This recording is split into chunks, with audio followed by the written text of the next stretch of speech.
विश्व के प्रमुख प्राकृतिक प्रदेशों के बारे में अध्ययन करेंगे। नेचुरल जो प्रदेश हैं अपने वर्ल्ड ज्योग्राफी में, प्रादेशिक गोल में, बीए फाइनल में, बीए पार्ट थर्ड में जो अपने फर्स्ट पेपर है उसमें पहली इकाई में विश्व के प्राकृतिक प्रदेश किसे कहते हैं? जो समान भौगोलिक परिस्थितियां जिसमें पाई जाती हैं, जिस क्षेत्र में समान भौगोलिक परिस्थितियां पाई जाती हैं, समान जैसे प्राकृतिक वनस्पति, मिट्टी, जलवायु, ये सब समान भौगोलिक परिस्थितियां मिलती हैं, उसको प्राकृतिक प्रदेश में शामिल करते हैं। तो वर्ल्ड ज्योग्राफी में विश्व के भूगोल में विश्व के प्रमुख प्राकृतिक प्रदेश, हर्बर्ट स्पेंसर ने विश्व के प्राकृतिक प्रदेशों को 5 भागों में बांटा था और डी हिटलसी ने 1936 में 13 कृषि प्रदेशों में बांटा था। इस प्रकार से कुछ विभाजन विद्वानों द्वारा किए गए थे और वैसे पूरे संसार को यदि 3 रेखाओं के आधार पर, भूमध्य रेखा, विषुवत रेखा जिसको बोलते हैं, 0 डिग्री की अक्षांश रेखा जिसको बोलते हैं, और कर्क रेखा और मकर रेखा, यानी उत्तरी गोलार्ध, दक्षिणी गोलार्ध जिसको बोलते हैं, उसके आधार पर, अक्षांशों के आधार पर, अक्षांशीय स्थिति के आधार पर और विभिन्न गोलार्धों के आधार पर देखा जाए तो मुख्य रूप से विश्व के प्रमुख प्राकृतिक प्रदेशों में 4 प्रकार का बड़े वर्ग में बांट करके अध्ययन किया गया है। सबसे पहले प्राकृतिक प्रदेशों में उष्ण प्रदेश, ट्रॉपिकल जिसको बोलते हैं, जहां भूमध्य रेखा जहां जहां गुजरती है, उष्ण प्रदेश, गर्म प्रदेश हैं। पूरे वर्ल्ड के अंदर, पूरे संसार के अंदर उष्ण प्रदेशों में मुख्य रूप से जिसमें कौन कौन से आते हैं उष्ण प्रदेशों में? उष्ण प्रदेश एक बड़ा वर्ग है, उष्ण प्रदेश एक बहुत बड़ा वर्ग है। उसमें 4 प्रदेश शामिल हैं, उप विभाग हैं, जिसका सब डिवाइडेशन बोलते हैं। वो 4 प्रमुख रूपों में अध्ययन किया जाता है, जैसे भूमध्य रेखीय प्रदेश, विषुवत रेखीय प्रदेश, जहां जहां 0 डिग्री की रेखा, विषुवत रेखा जहां जहां गुजरती है पूरे संसार में, अमेजन बेसिन, कांगो बेसिन, यहां से जो भूमध्य रेखा गुजरती है उसको भूमध्य रेखीय प्रदेश, यानी 0 डिग्री जो के दोनों ओर जो 5-5 डिग्री की है, जैसे भूमध्य रेखा 0 डिग्री और 5 डिग्री दक्षिणी अक्षांश और 5 डिग्री उत्तरी अक्षांश वाला जो एरिया है, जो ये जो पेटी है, ये भूमध्य रेखीय प्रदेश कहलाता है, भूमध्य रेखीय प्रदेश। इनमें कांगो बेसिन, अमेजन बेसिन, दक्षिणी अमेरिका में ब्राजील है, वहां पर अमेजन बेसिन है। अफ्रीका में कांगो बेसिन है, कांगो नदी गुजरती है, भूमध्य रेखा को 2 बार काटती है। तो इस प्रकार से इसको भूमध्य रेखीय उष्ण प्रदेश के अंदर शामिल किया गया है। विषुवत रेखीय प्रदेश कहते हैं। दूसरा सूडान या सवाना, सवाना एक घास का मैदान, घास का नाम है, सवाना प्रकार की घास।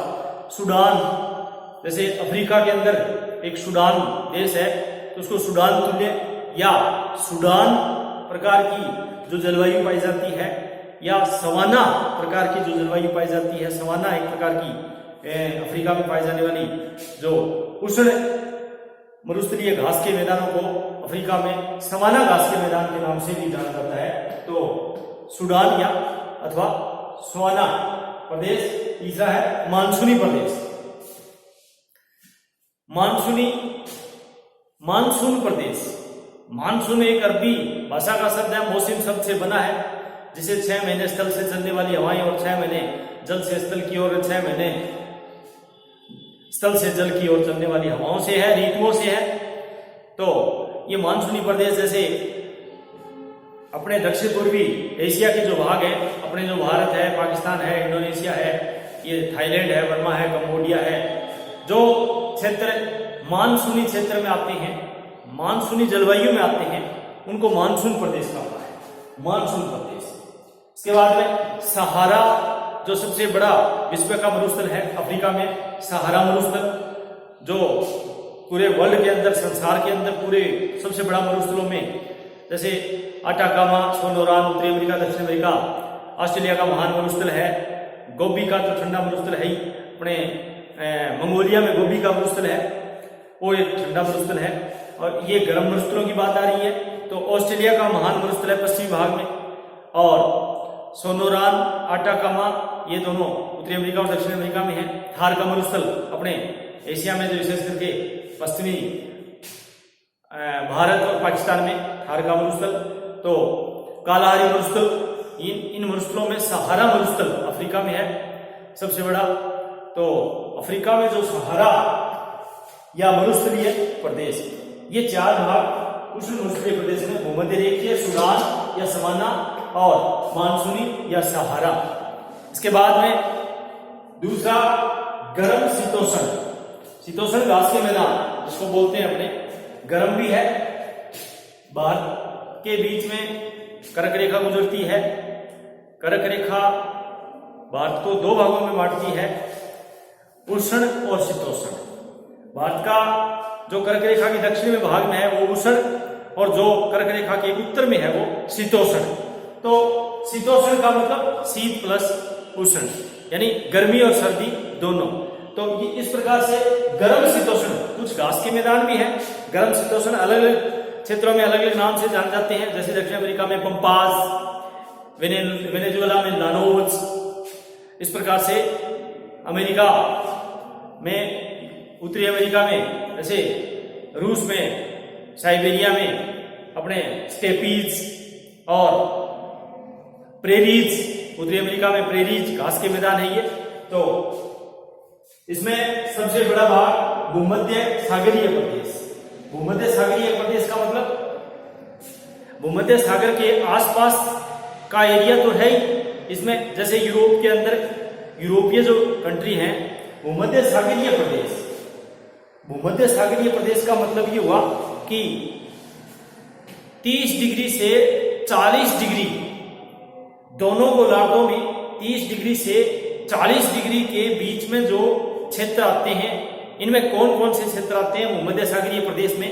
भूमध्य सागरीय प्रदेश में भूमध्य सागर के आसपास वाला जो एरिया, इटली, यूनान, मोरक्को, उत्तरी अफ्रीका के जो देश, इसके अलावा यूरोप में स्पेन, पुर्तगाल, दक्षिणी फ्रांस, इटली और बाल्कन प्रायद्वीप, ये आते हैं यूरोप के अंदर। जो 30 डिग्री से 40 डिग्री, विशेष करके जो महाद्वीपों के पश्चिमी भाग हैं, 30 डिग्री से 40 डिग्री के बीच में जो महाद्वीपों के पश्चिमी किनारे पर जो भाग हैं, उनको भूमध्य सागरीय प्रदेश में सम्मिलित किया गया है। और भूमध्य सागरीय प्रदेश में यूरोप के कौन कौन से क्षेत्र आते हैं? स्पेन, पुर्तगाल, इटली, ये दक्षिणी फ्रांस और बाल्कन प्रायद्वीप, ये आते हैं। इसके अलावा एशिया में सीरिया, लेबनान, अपने फिलीपींस, टर्की, ये क्षेत्र एशिया में आते हैं। अफ्रीका में अल्जीरिया, ट्यूनीसिया, मोरक्को, ये आते हैं। दक्षिणी अफ्रीका का दक्षिणी पश्चिमी भाग, दक्षिणी अफ्रीका का दक्षिणी पश्चिमी भाग यानी कैपटाउन वाला इलाका, यह आता है। और उत्तरी अमेरिका में, विशेष करके उत्तरी अमेरिका में कैलिफोर्निया और दक्षिणी अमेरिका में मध्य चिली तथा ऑस्ट्रेलिया का दक्षिणी पश्चिमी एवं दक्षिणी पूर्वी भाग, दक्षिणी पश्चिमी एवं दक्षिणी पूर्वी भाग, ये क्षेत्र आते हैं भूमध्य सागरीय प्रदेश में। इसके बाद में चीन तुल्य प्रदेश, चीन में जो तकलामाकन, जो विशेष करके मरुस्थल है, वो ये चीन तुल्य प्रदेश। इसके बाद ईरान तुल्य, ईरान में दजला और फरात, जो ईरान और इराक का जो दजला और फरात का जो दोनों नदियों के बीच का जो क्षेत्र है, ईरान यानी मरुस्थल भी है, तो ईरान तुल्य, तुरान तुल्य। इस प्रकार से गर्म शीतोष्ण प्रदेश को भी 4 भागों में भूमध्य सागरीय, चीन तुल्य, ईरान तुल्य, तुरान तुल्य। इसके बाद में शीत शीतोष्ण, ये तो था गर्म शीतोष्ण और शीत शीतोष्ण। शीत शीतोष्ण का मतलब जहां पर ठंडी हवाओं के संपर्क में वाला क्षेत्र है। ठंडी हवाओं का मतलब यह है कि वहां पर जो पश्चिमी किनारे हैं, जैसे यूरोप का पश्चिमी जो इलाका है, पश्चिमी भाग है, इसमें पश्चिमी यूरोपीय तुल्य प्रदेश, पश्चिमी यूरोपीय तुल्य यानी पश्चिमी यूरोप का मतलब ये हुआ कि नॉर्वे, स्वीडन, फिनलैंड, डेनमार्क, ये सारे यूरोप के पश्चिमी किनारे वाले क्षेत्र हो गए।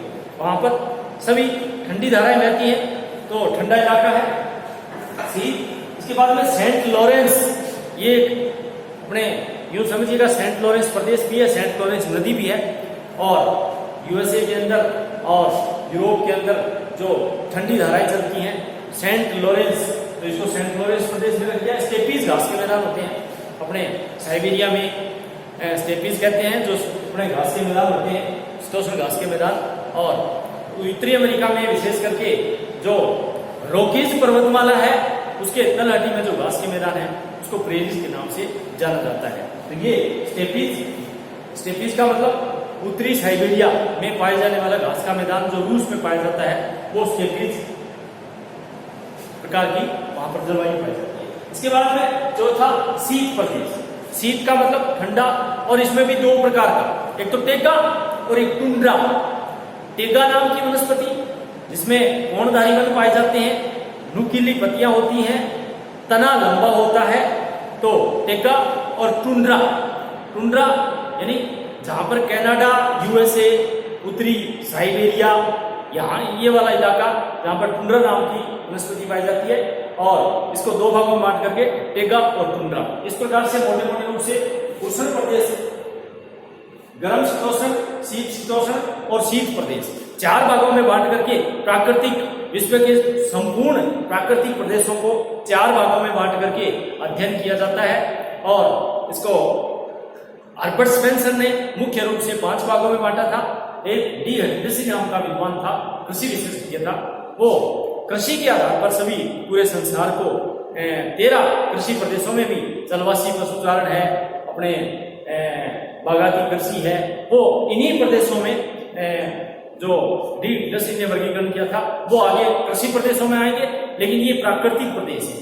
प्राकृतिक का मतलब जिसमें विभिन्न प्रकार की एक ही प्रकार की जलवायु, एक ही प्रकार की वनस्पति मृदा, यानी एक जैसी विशेषताओं का पाया जाना, वो नेचुरल रूप से जहां पर पाई जाती है उनको प्राकृतिक प्रदेशों में रखते हैं।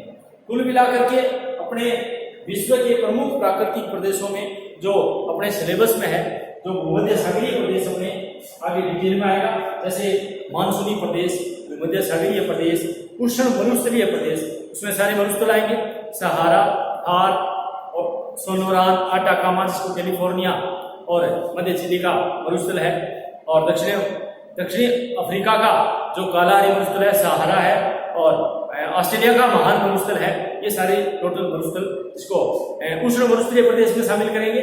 तो एक तो भूमध्य सागरीय प्रदेश और एक अपने मानसूनी प्रदेश और एक अपने इसको बोलते हैं मरुस्थलीय प्रदेश, सहारा या मरुस्थलीय प्रदेश। इसका डिटेल से अध्ययन करना पड़ेगा क्योंकि सिलेबस में इसके अपने दे रखा है। सबसे पहले जैसे भूमध्य सागरीय प्रदेश, तो भूमध्य सागरीय प्रदेश की सबसे बड़ी विशेषता ग्रीष्म काल में वर्षा कम होती है, जबकि अपने यहाँ पर ग्रीष्म काल में वर्षा ज्यादा होती है 90%। ग्रीष्म काल शुष्क रहता है भूमध्य सागरीय प्रदेश में, और शीतकाल में वर्षा अधिक होती है। शीतकाल में वर्षा अधिक होती है, ग्रीष्म काल शुष्क रहता है। खट्टे रसदार फल यहाँ पाए जाते हैं, यानी रसीले फलों के लिए भूमध्य सागरीय, जिसमें नींबू, ये आपके संतरा, जितने भी खट्टे रसदार फल हैं वो सारे सारे बागाती कृषि यहाँ पर होती है। खट्टे रसदार फलों की छोटी छोटी झाड़ीनुमा अपने बाग के रूप में, विशेष करके यहाँ पर लंबी ग्रीष्म ऋतु होती है, और ग्रीष्म ऋतु लंबी होती है, शीत ऋतु छोटी होती है। कुल मिलाकर के भूमध्य सागरीय प्रदेश 40 डिग्री से अपने 30 डिग्री से 40 डिग्री महाद्वीपों के पश्चिमी किनारों पर, इसका डिटेल अपने अगले वीडियो। धन्यवाद।